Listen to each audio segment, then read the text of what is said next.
হইলে বিশ্বনবীর কাছে যে বলবে ইয়া রাহমাতাল লিল আলামিন, ইয়া খাতামান নবীন, রাহমাতাল লিল আলামিন।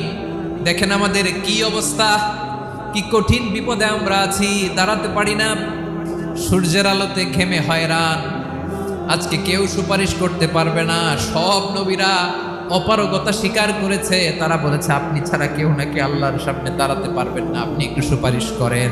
বিশ্বনবী বলবেন আসো আসো, আজকের দিনে আমি ছাড়া আল্লাহর সামনে কেউ দাঁড়াতে পারবে না।